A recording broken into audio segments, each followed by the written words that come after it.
I have been counting down the days for this episode to go live because it is so good. Grab your pen and paper wherever you are. If you're looking for inspiration for content, avoiding burnout, how to run a successful business from home as a mom, as a married couple to an entrepreneur, and also running a business with family. We're going all through that with Camille from Six Sisters Stuff. Now, Camille and I actually went to Utah State together years and years ago, and I just love her. She has a heart of gold. She is so willing to share her wisdom and knowledge, and she does it in such a humble way. And yet behind the scenes, she is running this huge $1 million company with her family and just so down to earth. Truly one of the best people ever. Camille has 4 kids, is crazy in love with her husband. They've been married for almost 17 years, and they really make such a dynamic duo. They love to get together and talk business, but they also talk about creating really hard stops for focusing on their family. She owns a company with her sister, Six Sisters Stuff, that has over 3.5 million followers on social media. It was started in 2007, so she really is an OG blogger. And together they have published 10 cookbooks that have just done amazingly well. I mean, if you don't know who Six Sisters Stuff is, you gotta, because they're all about helping you as a busy mom or a busy parent help put dinner on the table, because dinner is at the center of what their business is all about, keeping families close. They've launched a course on how to cook with an Instant Pot, grown to be one of the biggest and largest recipe websites in the United States. And her passion for helping others start and grow their businesses is helping to lead her in a new direction that we talk about later in this podcast. She loves listening to true crime podcasts, finding the best nachos in every city, and spending time with her family. Let's dive in.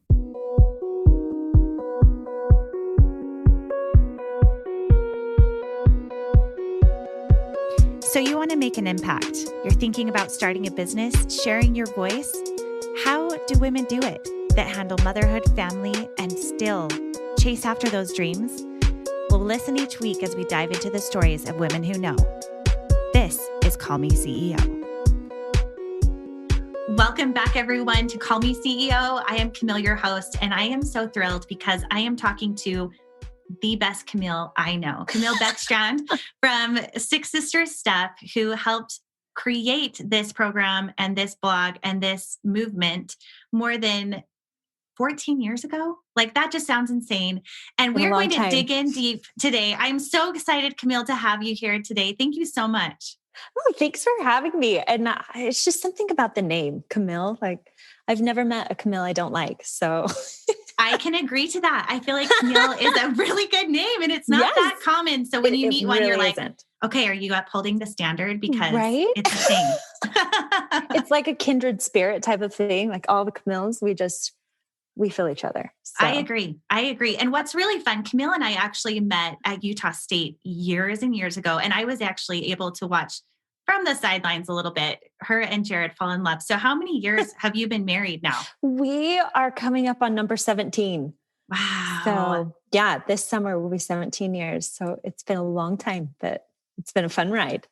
That's so cool. I love you two as a couple hold so much power, so much love, and so much intelligence. You guys are truly a power couple. You are so sweet. Thank you. Well, it's true. So how many kids do you have? Tell us a little bit about your background, where you grew up, and how your spontaneous yet always entrepreneurial spirit. I was just dying reading over your beginnings. Like, tell our audience about it. I guess you could call me a serial entrepreneur. Mm-hmm. And it's something that started so young. So I'm the oldest of 6 kids, 6 girls. And being the oldest, you could be deemed the bossy one, I guess. And I would come up with all these great ideas of things we could do together as sisters to make money. And then I'd just make them do my dirty work. So for example, we had a ton of salamanders one summer that fell into our window well. And we got the great idea to pull them out of our window well and sell them on the corner as pets, like pet salamanders. And I never touched a salamander. I never did any of the work of pulling them out or even like selling them on the corner, but just gave my sisters the idea and had them carry it out. So always, like even from such a young age, I just have always had this entrepreneur spirit where I love being my own boss. I love the creativeness behind it. And I love just executing it and watching it grow into something bigger and something more than what it started as. So started at such a young age. I grew up in Layton, Utah, so not too far. Like you said, I went to Utah State along with you. Amazing school, go Aggies, and met Jared up there. He went on to become a physical therapist, got his doctorate degree in that. And then we have 4 sweet kiddos that we just love so, so much. So life is busy and crazy and fun.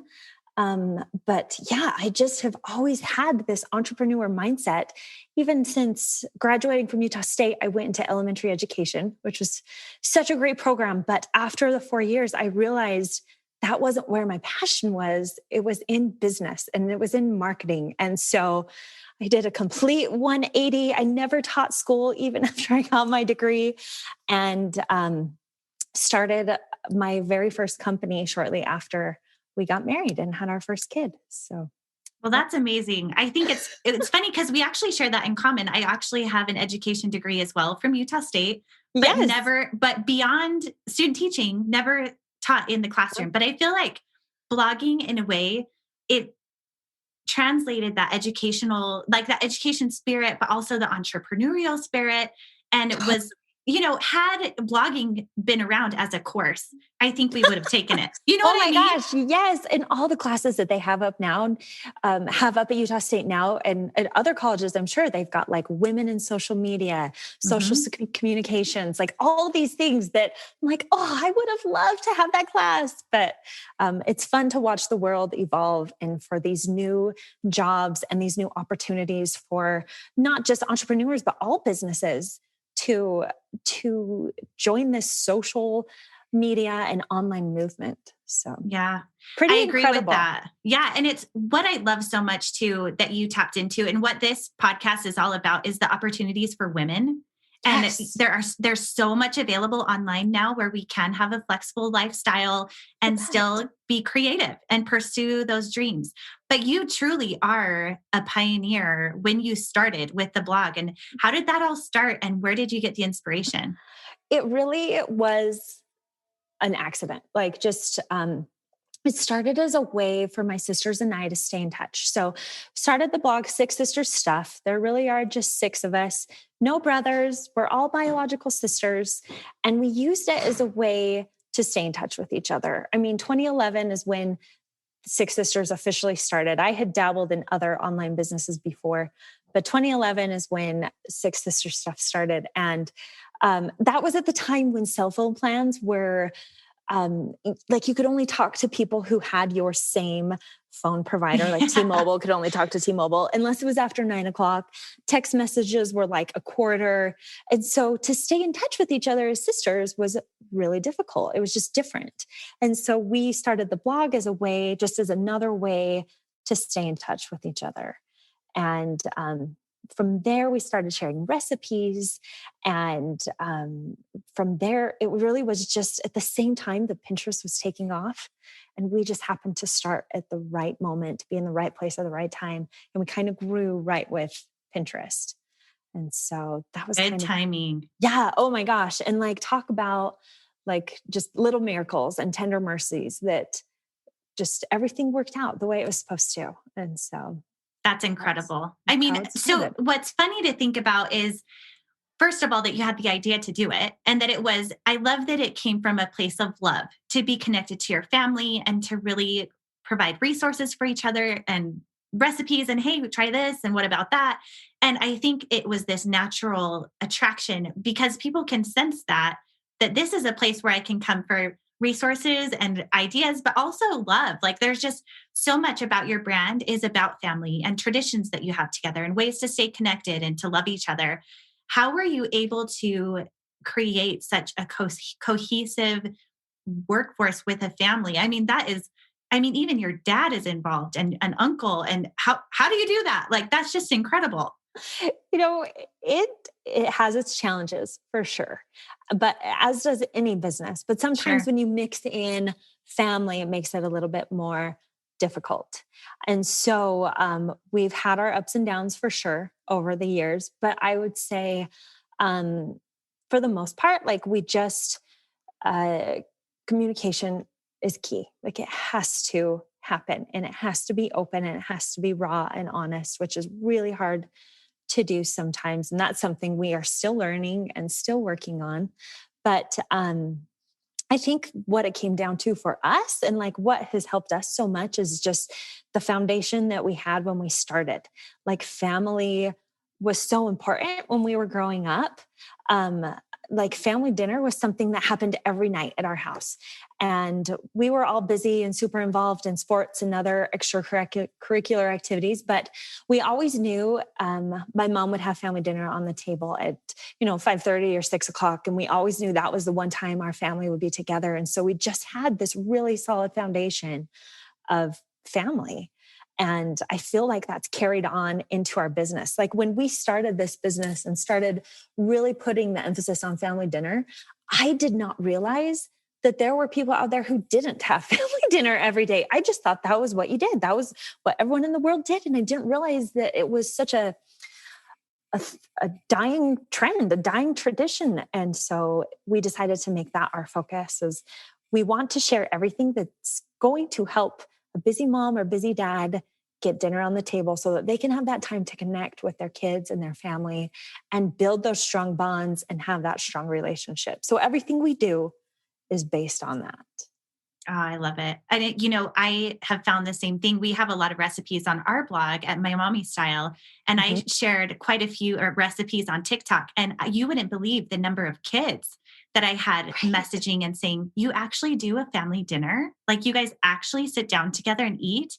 And I thought, man, that it made me so sad that Yeah. really is such a dying art of family life. And that Yes. it does take effort and it does take some planning, but I think Yep. that that's where your brand and your family has really helped so many families across the world, really, to keep that tradition alive. Oh, thank you.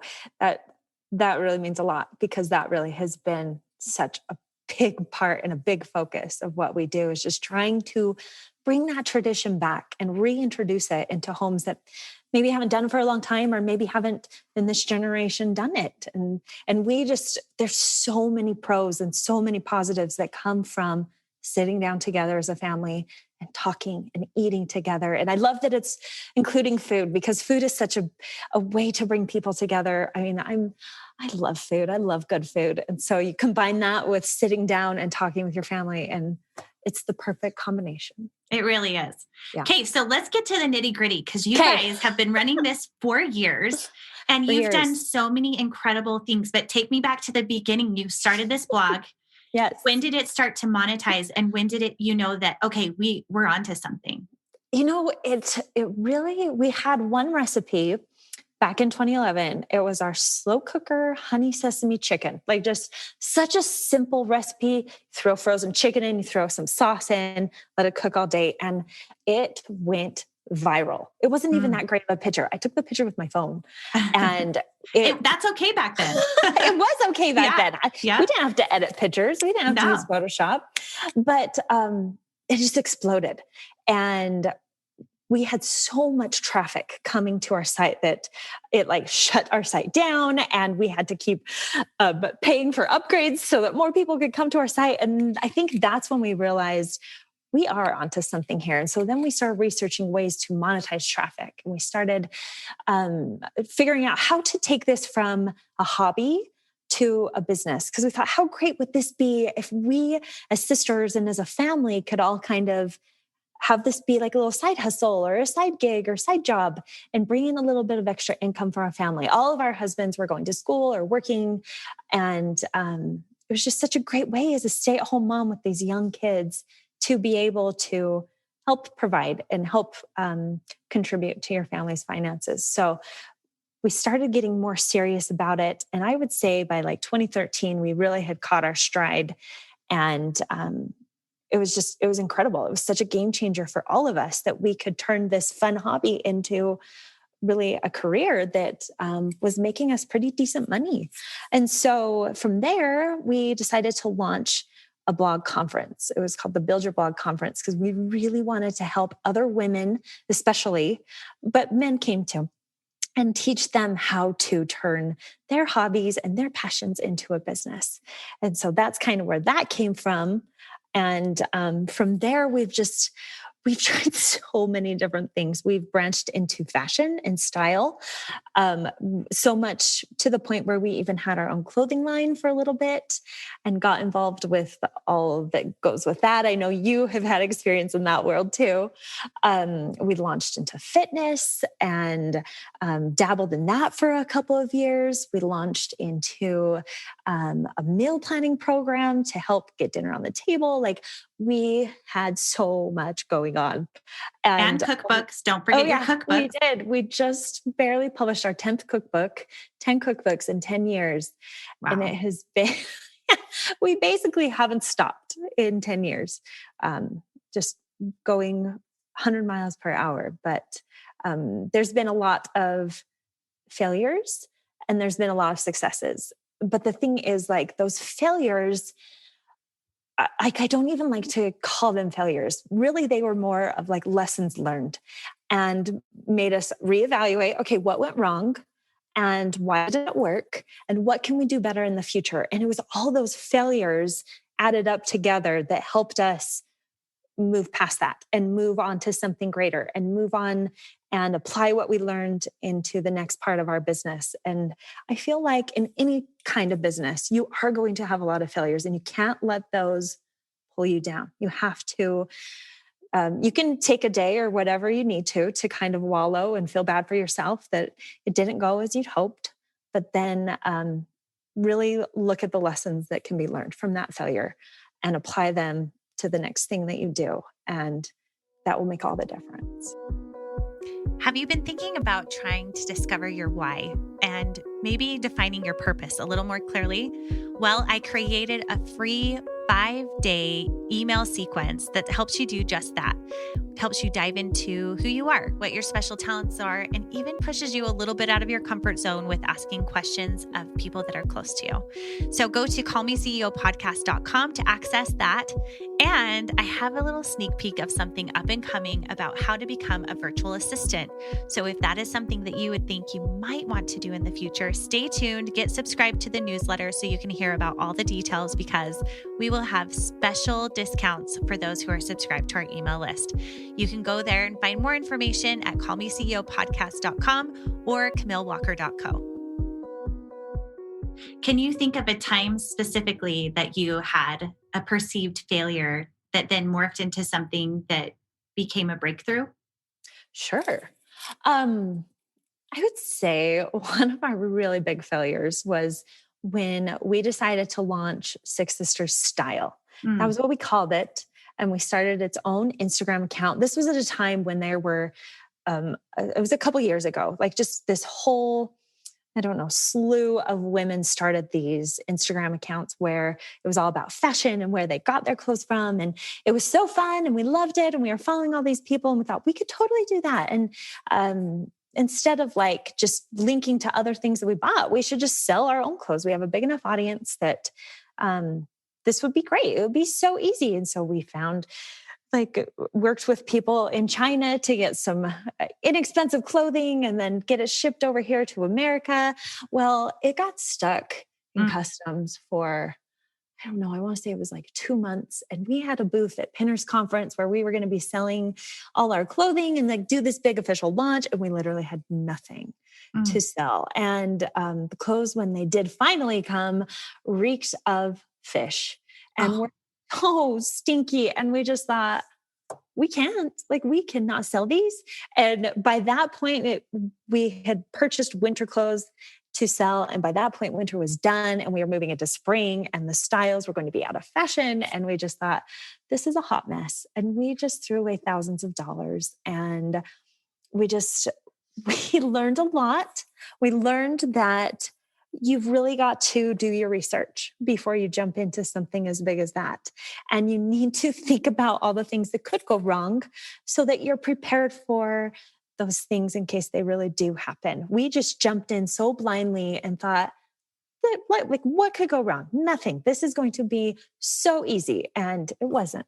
It was a lot of hard work. And so going forward from there, as we've launched other things and done other projects, we really like walk through the things that could go wrong and try to prepare for that. And I just feel like we just are so much more prepared when we do these big launches and when we come out with new products, or we just really look at it from all angles. And it's helped so much. So every failure has definitely taught us something.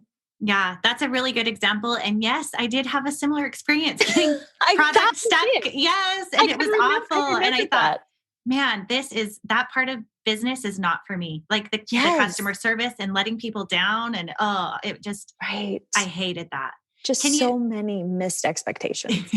And that's the worst, because you want to really provide what your customers or clients or audience are looking for. And I know that that's something you really believe in, is digging into what it is that your people need and want, and connecting with your audience that way. What do you think is a good way for those who are listening to really tap into what your audience needs and wants so that you can serve them rather than trying to sell them? I know that that's a big, motto for you. Like you really believe in serving your audience. Yeah. So this is something that we have implemented, I would say, in the last year or so. And I wish it's something we would have done sooner. We always just looked at our audience as, okay, we know that it's about 90% female. She's somewhere between the ages of 18 and 44. She probably has some kids. And that was kind of just what we would think of whenever we thought of our audience. And in the last year or so, we have really honed in on exactly who it is that is our customer and exactly who it is that we want to serve. And so we have even given her a name. Her name's Susan. Mm-hmm. And Susan is 35 and she's got 3 kids and she works part-time. She went to college and got a degree. She loves easy recipes. She's addicted to her Instant Pot and is always looking for a new recipe to use in her Instant Pot. She's happily married, but is always looking for fun things to do with her spouse. And she loves her kids, but gets easily overwhelmed. We have all these things about Susan. Susan's not a real person. Like, she's somebody we completely made up. We even have a picture of what she looks like, what we think Susan looks like. And suddenly Susan is so real to us. And we think about, with every post that goes on, would Susan make this recipe? And if the answer is no, then why are we sharing it? Why are we posting it?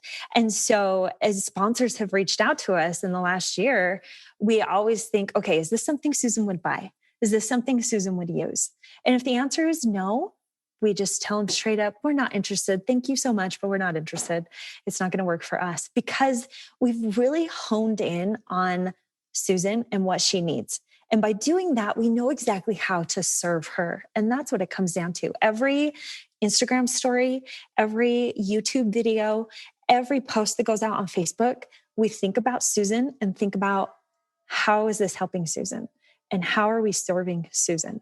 And it's made it so much easier, is because we know exactly what it is we need to post, and we know exactly what's going to help her. So I feel like making your audience, make her a person, or him, make them real, make them come alive, give them these characteristics that suddenly make them a real person. Even go print off a picture of somebody you find on the internet, and and keep that in your office or by your computer or somewhere, so that you can remember exactly who it is you are serving, and then serve them and do those things that are going to help them make their life easier by what you share. And then by doing that, Susan will trust you, or your audience will trust you. And once that trust is there, and those sincere feelings of them knowing that you're really there for them and to help them, selling becomes so natural. And in fact, selling becomes part of serving because you serve, serve, serve, give them all these things for free, and then say, if you want to take it up a notch, or if you want extra help with your meal planning, or if you really need help learning how to use your Instant Pot, sign up for our course or download our app of meal planning. And it just makes selling so easy and natural. And it's not that foreign, scary thing of, oh, I just feel like I'm just pushing it on people. No, like it's helping Susan, and it's a natural progression of how to offer to your audience. I love that perspective of the serving becomes part of what you offer, that it's really that mind shift of, because I know a lot of times with content creation or even course creation and then selling the course or the product or whatever it is that you're trying to sell, is that oftentimes people say, oh, but I don't want to come off spammy, or I don't want to talk about it too much. But I think really switching your perspective of, no, you would be harming this person by not sharing what it is that you're doing and how you're helping them. I love that. Yes, that's exactly it. That's so cool. And so I want to talk to you a little bit about content creation and avoiding that burnout. What would you say? Because I am sure any business owner or someone who's thinking about starting a business right now that's listening and thinking, man, it can be, content creation is not a sprint. It is absolutely a marathon, and consistency is so much a part of that. What would you say to that person who is feeling that burnout or that overwhelmed with creating every day? Going back to the serving, whatever it is, whatever your niche is, like think about all of the questions and all of the problems that your audience has in your niche. So for us, it's family dinner. That's our big focus. And so the problems that Susan or our audience would have are that there's just not enough time in the day. I need easy recipes that I can throw together fast. I need recipes for picky eaters. I need recipes that I can throw in my Instant Pot at the end of a long workday. So we have all of these problems that we know our audience would have. And then content creation actually becomes pretty easy because we just give them the solutions. And so every once in a while, we'll do kind of a big brainstorm session or a brain dump of just what are the problems that Susan is having right now. Like at the beginning of COVID, when we all went into quarantine, we kind of thought about, okay, our audience is having this major shift of kids are now at home and they've got to get creative with meals. They're doing breakfast, lunch, and dinner for all their kids, plus being a school teacher, plus all the things. And we knew our audience was so overwhelmed. We knew Susan was probably feeling a lot of stress and anxiety. And so we thought about, how can we help her? How can we make life easier? And so we focused on 3-ingredient dinners. We focused on dinners that could be ready in 30 minutes or less. We focused on quick snacks that you could give your kids, quick and easy freezer meals, and just tried to find ways to help Susan survive the pandemic. And it made all the difference. Like our numbers doubled during quarantine because we focused on serving our audience right then, right there, what they needed right now. That's brilliant. I love that so much. When you're creating content and creating, a course content calendar, how do you keep everything straight between you and your entire family? What is the way, do you have tools that you use to help you all stay on the same page and like what's happening? Like, how do you keep that straight? Totally. So we do a lot of communication through email, and then we use a tool called Influence Kit. It's just a great group calendar that everyone can be part of because we've got people that help us with our photography and people that help us with recipes. And so we all have to have access to this huge calendar so we can see who will do what by when. And it's a great tool because it holds everybody accountable. You can see who's done their jobs and who hasn't. But that we found that's the tool. And I know there's a lot out there. I've heard really good things about Trello. And there's a couple other ones out there, but Influence Kit is what we use to keep our life organized and beautiful. I love that. So another interesting fact is that your husband also has his own blog and very successful YouTube account and courses. Talk to me a little bit about how you work together as a couple and how you keep things running with your own businesses and your family. Like, how are you able to maintain all of that? Because that is a lot. It's crazy. And it's so funny. Had you told me 10 years ago that my husband would stop practicing as a physical therapist in a clinic and would be at home, I would have been so confused. But like we talked about before, there are so many opportunities now to change your business and to expand your business in ways that weren't available 10 years ago. Mm-hmm. And so my husband kind of shifted his physical therapy business to treating patients one-on-one in a clinic to taking it online. And he did start a blog, but his main thing has been YouTube. And what's so crazy is during this pandemic over the past year, physical therapy clinics closed. And had he still been working in a clinic, we would have been in such a different situation. And so the fact that he did make that shift online, like it was just, once again, like this tender mercy and just a little miracle that just showed us that, you know, God has a plan for everybody and has his hand in everything. But so YouTube has been his focus. He's kind of this online physical therapist and gives you different ways that you can treat your neck pain or back pain or knee pain through his YouTube channel. And it's incredible because it's really something that you wouldn't think that a physical therapist would do. You see them more as somebody in a clinic treating people one-on-one. But there's so many opportunities online through YouTube, through blogs, through Instagram. I mean, you name it, and you can do it. It's crazy. So with him owning his business and me in this business with my sisters, two entrepreneurs in one house gets a little crazy. Like it's crazy. And so the thing that we've really had to implement, because we didn't want to have work take over everything. It very easily could. The great thing about being an entrepreneur is you get to pick your own hours.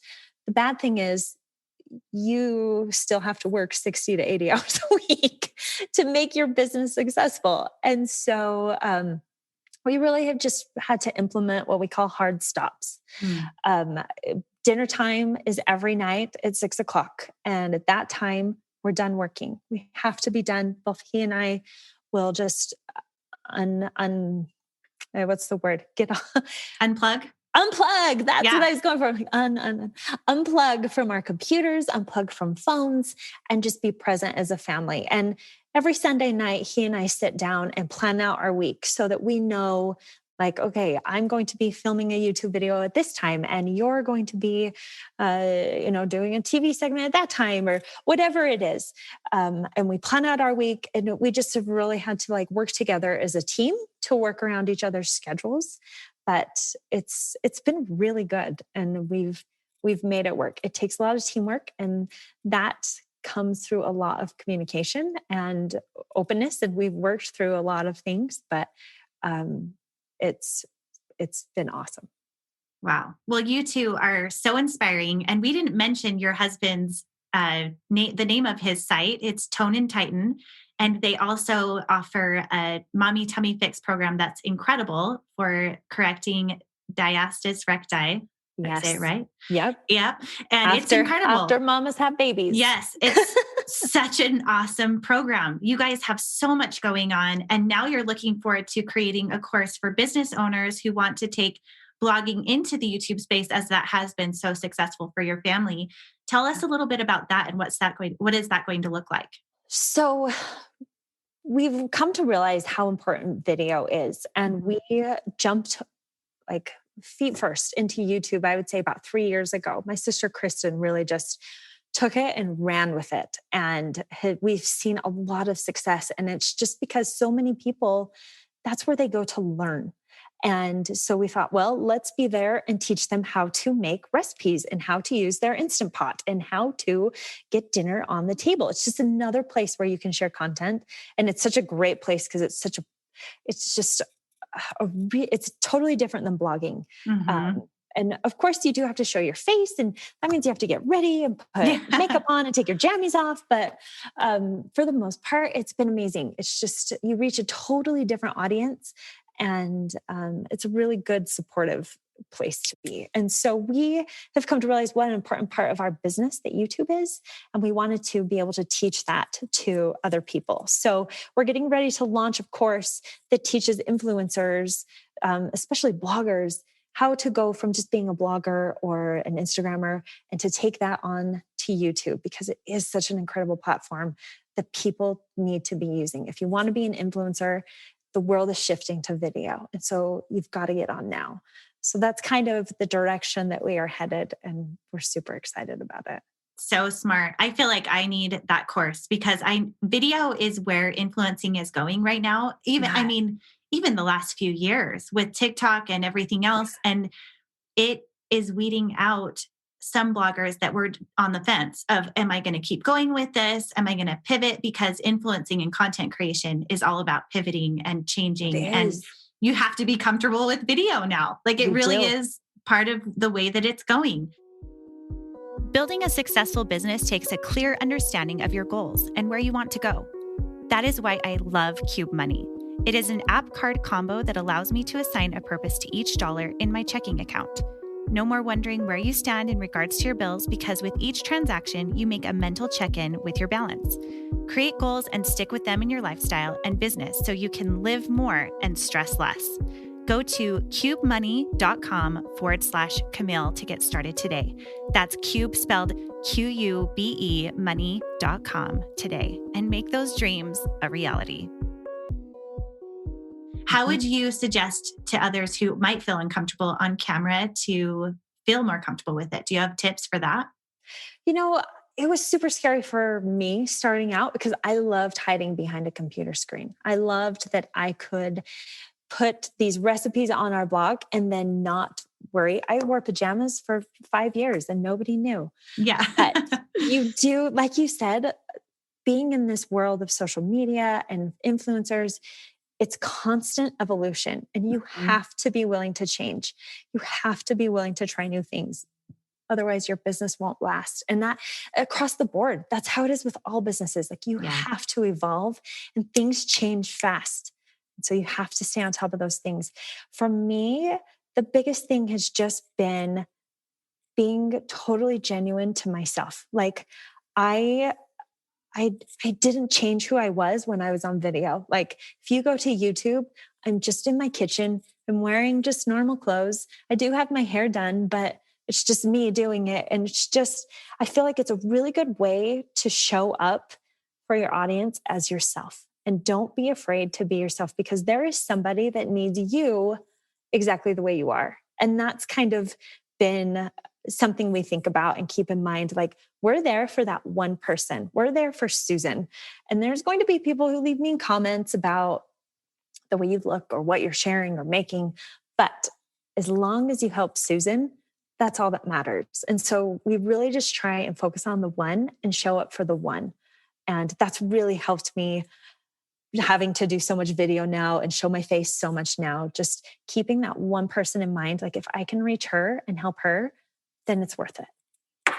That's really good advice. I think that tapping in, it's interesting because when you focus on the one and identifying who that person is, it makes it more personal. It makes it more like, okay, if Susan was my best girlfriend and she needs help with XYZ, how would I show up for her? And how would I talk to her? And what would that look like? And I think that focus of the one actually makes it so you connect with the masses. Like it becomes so much more personal, and you can show up more as yourself because you're thinking of Susan instead of everyone else. Yeah, exactly.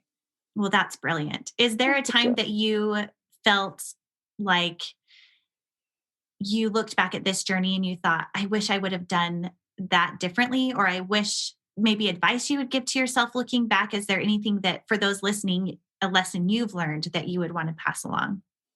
You know, I wish I would have jumped into YouTube sooner. Me too. Right? And I wish that, like, as these new things came out, I wish we would have implemented them sooner. Mm, And it's so hard because you just don't know what trends are going to stay and which ones are going to be like a flash in the pan. right. But for some of these trends that did stick around, like video, all things video, we really drug our feet because we just thought, no, no, no, no, we're not ready for that. We're good where we're at. But things kept evolving and changing. And it got to the point where we thought, if we're not doing video, we are going to be left behind in the dust. So we did this huge business pivot and made video such a big part of our strategy. And it changed everything. And we thought, what if we had done this like 2 years ago when it came out, when it first started? It would have been a game changer. And so it's okay to be hesitant about these new trends and new things that come on, but also don't be afraid to try them. And you just never know what's going to take and what it's going to work and what's going to send something from your business or send a piece of content completely viral because you did implement these new things. So don't be afraid of change. Don't be afraid of evolution. Just be open to it. And it could be the biggest game changer in your business. That's good advice. And it's scary. It can be so scary. Oh, But it's I so think scary. I think one of the things that I try to remind myself in the process of evolving and creating new content is that others are new to it too. So what is the worst that could happen? So It true. doesn't go viral. Okay. What about the next one? And to keep plugging away with it because it can be something so random that you think isn't a great whatever, but Yeah. then that's the thing that takes off and you're like, oh, that was a surprise, but I'm so glad that I did it. We have a lot of moms that are listening to this podcast, and I know that they're listening to you thinking, how does she do it? How is she creating these incredibly successful businesses? She's happily married. She's getting dinner on the table every night. What would you say to them for creating special time with your family, your kids, your husband? What is some advice that you have for managing time and also creating time for what matters most to you? I get that because I remember thinking that about other women who were being a mom and being a wife and working. And I just used to be so overwhelmed by all of it. I just don't think there is such a thing as a work-life balance. Like it's going to always ebb and flow. There will be times when you have to work a lot more and see your family a lot less. But then there will be times where your family takes priority and work kind of goes down. And so it's a constant ebb and flow. And you just try your best to keep everything as balanced as possible. And it's taken me 10 years to get here. Like there was a point where I was in every single part of my business. I knew how to run everything. I was doing all the social media. I was doing the emails. I was doing the marketing. I was doing the posts. And it was that way with all my sisters. And we've learned as we've grown and as our business has grown, you do have to invest back in your company. And the best way to invest is to get some of your time back. And so hire people to do those jobs that eat up your time so that you do have time. Time is your most valuable asset. And so any way that you can buy back your time, it's amazing. There's so many great people out there who can help you for really inexpensively. And you pay them money per hour to do these jobs that are eating up all your time so that you can move on to the next thing and make more money for your company. And so it's that constant reinvestment back into your company to buy your time back so that you can have a little bit more time to spend on family and your marriage and just all those other parts of your life that are super important too. Yeah. That's amazing advice. This has been full of so much wisdom. I cannot tell you how much I have loved this interview. Please tell us, our audience, where we can find you, connect with you, and also look forward to this course that you have coming up. Okay, so Six Sisters Stuff we're on Instagram, YouTube, Facebook, our blogs, our website, sixsisterstuff.com. That's where you can find me and the recipes that we're making and all of that. If you're on Clubhouse, I'm on over there just as myself, Camille Beckstrand. So you can look me up. I usually get on Wednesday afternoons or Wednesday nights and share something business related with my sisters. So jump on there if you're on Clubhouse. And then this new venture is called Startup Spark, because we just want to help you take that spark, that idea that you have for a business, and make it into something big and turn that passion and turn that hobby into something bigger. And that's where we will launch our YouTube course to teach people how to use YouTube for business. So that's where you can find all the things. So smart. And when you're thinking summer, that's when this will be? Yeah, it should be done late spring, early summer, sometime around there. We're in the phases of filming and getting it all set up. So, and for those listening, I'm curious, for running your courses, where do you like to house those as far as right course? Now we use Teachable. We use that we have another course that teaches people how to use their Instant Pots, like from box to cooking. And so that we just do that through Teachable, and we love it. It's such a great platform. It's simple to use on the back end, like as a course creator, but then it's also so user-friendly for people who purchase your course. So I recommend Teachable, like hands down. It's fantastic. Awesome. That's so cool. Well, I'm excited about that. And by the time this episode comes out, I think it will be in April. So it won't be too far. Yeah. For everyone listening, we will have resources linked to that where you can connect with Camille. You can hear about this Spark program and everything else you have going on. You are so awesome. And I'm so grateful to call you friend. And thank you so much for being on our show today. Thanks for having me, Camille. I had a great time. You're welcome. Well, thank you for tuning in, and we will see you next week with another episode. Have listened to this episode and thought, man, I need more help with getting dinner on the table? Well, look no further, because Six Sisters Stuff actually has weekly recipes delivered just to you that include 9 to 10 new recipes, 6 main dishes, 2 side dishes, 2 desserts, or 1 snack. It also includes a shopping list and grocery list, scalable recipes so you know exactly what to buy, and you can check it out right here with the link below in the show description. It has saved me so much sanity and time having a meal plan that comes right to my inbox. And if you need special accommodations, like you're looking for healthy meals, specifically gluten-free or family-friendly, they have those specific plans available as well. So check that out. You will not regret it. If you're looking for a cool place to hang out online, look no further than Call Me CEO Podcast on Instagram. You can also join the Call Me CEO community on Facebook to join with more like-minded mamas who are making it happen. I would love to see you there. Please say hi. I'd love to connect with you one-on-one. Thank you so much for your support.